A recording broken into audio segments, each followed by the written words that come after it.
In this video, I'll be explaining why motorcycle techniques like lane splitting, lane filtering, and lane sharing are important to motorcycle riders and the interplay between these techniques and motorcycle safety.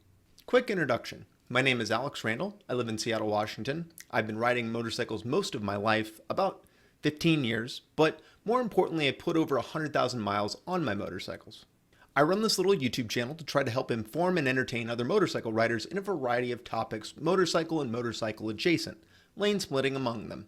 I've been riding in the Seattle area since 2011, using a motorcycle as my primary form of transportation. I've lane split in the Seattle area often, and I've never been in an accident. I've made a couple videos discussing the best practices of safely lane splitting, and you can find those down in the description. In case these terms are new to you, let me clarify the important ones before we dive in. Lane splitting is when a motorcycle rides between two normal lanes of traffic while everyone else is driving at about the same rate of speed. This is what you might be familiar with in California. Lane filtering is where a motorcycle drives between slow or stopped traffic.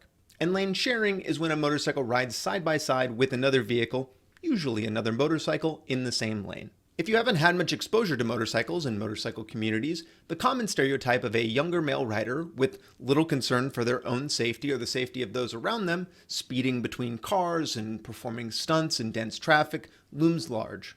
This stereotype is reinforced in modern media, with high-speed motorcycle chases being a common occurrence in action movies, where unhelmeted riders create exciting visuals for audiences to enjoy. This stereotype, however, is not at all representative of the average motorcycle rider on American streets and highways, but it warps the conversation around topics that are important to the motorcycle community, like lane sharing, filtering, and splitting. If you see someone actually riding a motorcycle in an area like Seattle, they are more often than not a middle-aged person who likely chooses to ride a motorcycle because it streamlines their commute times and costs. Motorcycles in the real world are often a utility vehicle for people who consider themselves to be hyper-vigilant in regards to their own safety and the safety of those around them, which is why they feel comfortable accepting more risk to their body by driving a smaller, more economical, less protective vehicle. I lead with this explanation of reality because so often conversations about lane splitting revolve entirely around concerns related to the stereotype of the speeding street bike flying through traffic, and they don't engage with the realities of what real riders experience. When you talk with people in the motorcycle community, you realize that the concerns about irresponsible riders operating at excessive speeds while driving between cars are shared by many of them too, especially those less practiced and experienced. Many motorcycle riders connect with the messages from law enforcement professionals who have for decades told us that it's not safe to legalize lane splitting because it puts riders too close to other cars for their own safety, and that legalizing forms of lane splitting will inevitably lead to many riders driving at dangerous speeds, creating significant risk to everyone on the road. These types of concerns are very understandable for those who don't have significant experience existing in a world where lane splitting is a normal, acceptable behavior.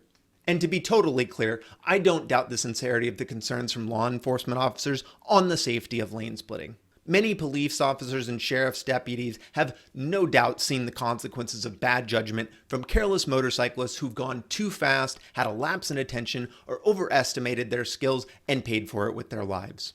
But many of the law enforcement concerns related to changing traffic laws for motorcycles belie the fact that no law in the books can force people to have good judgment, and someone who has bad judgment isn't likely to respect laws that forbid actions like lane splitting, just like they are less likely to respect other traffic laws like speed limits. If you've been involved in conversations around motorcycle lane sharing, you likely have at least a passing familiarity with studies related to motorcycle safety and how challenging it is to be able to draw black and white conclusions of the relative safety of different types of driving behaviors like lane sharing, splitting, and filtering. It's not for lack of trying, there are just limitations in what and when data is collected, since we mostly have to rely on analysis of motorcycle crashes that we have no way of controlling for things like what safety gear each rider is wearing.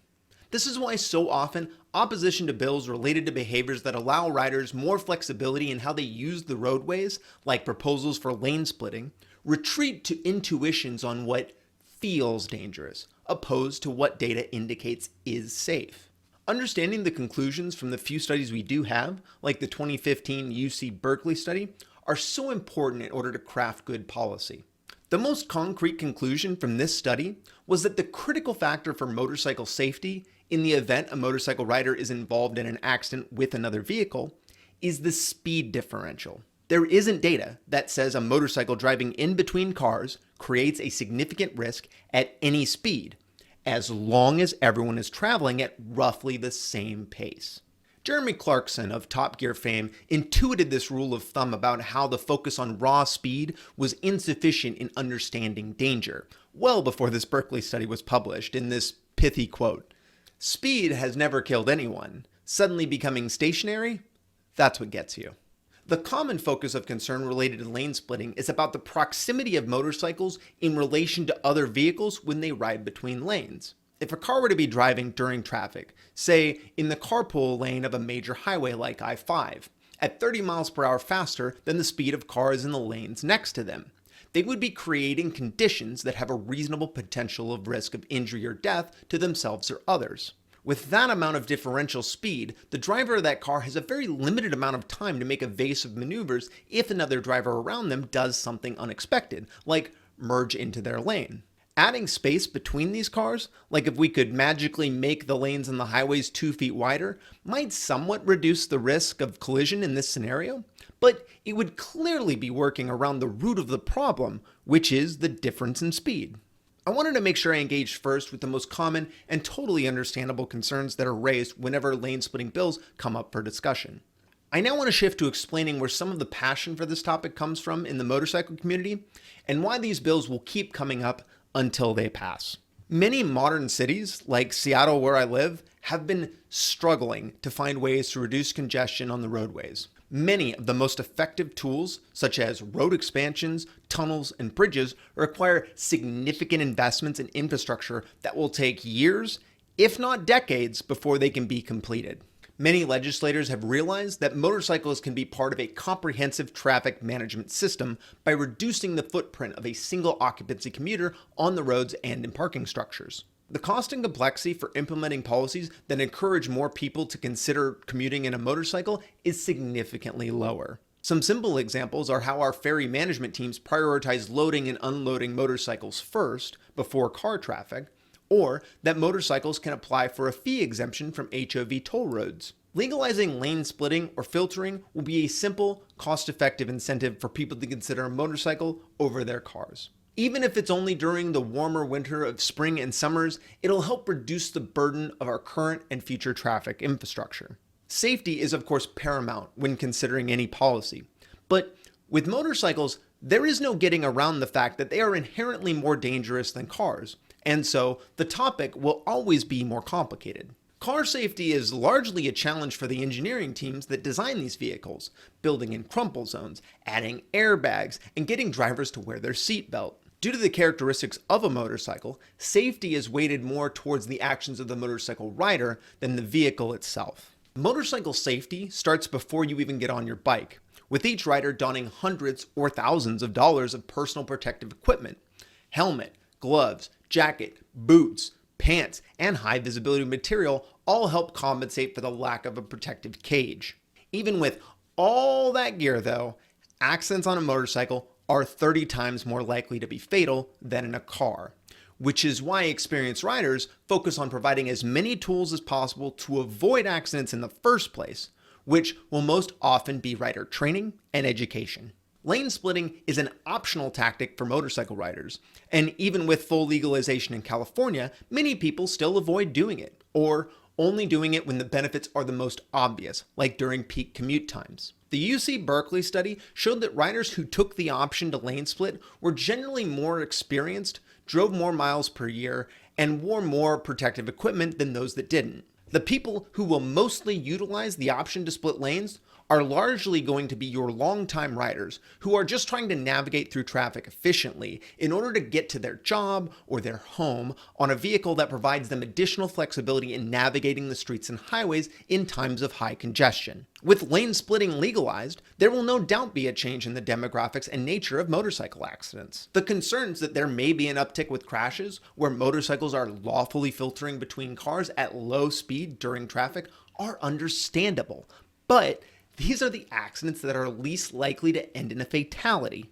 I don't want to sound condescending to anyone, but I have become acutely aware of how unintuitive and hard to internalize the statement that I'm about to make is to people who have never ridden a motorcycle regularly. So I'm just going to say it pretty plainly. There is no way to bring the level of risk that motorcycles inherently have in line with cars. And everyone who rides a motorcycle is aware of this. We, as in motorcycle riders, have accepted that the responsibility for our safety is solely in our hands. And it's not laws that are going to save our lives, it's education and experience.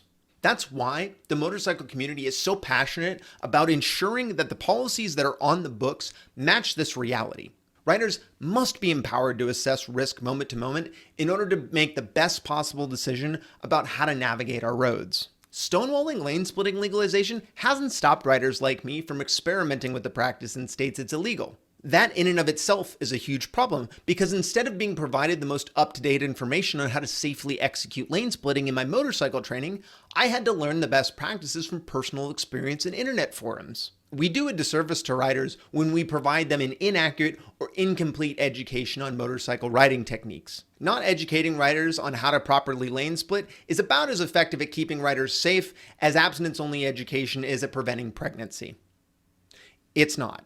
Informing and empowering riders to take their safety into their own hands is the only way forward if we truly want to fully integrate motorcycles onto our streets. We can have a reasonable debate on if we should go all in on lane splitting by enabling riders to decide when and how to lane split on any road at any time if it makes sense to them, like in California. Or if we want to dip our toes in with the filtering bill like in Utah that restricts riders to only be able to ride to the front of stop traffic.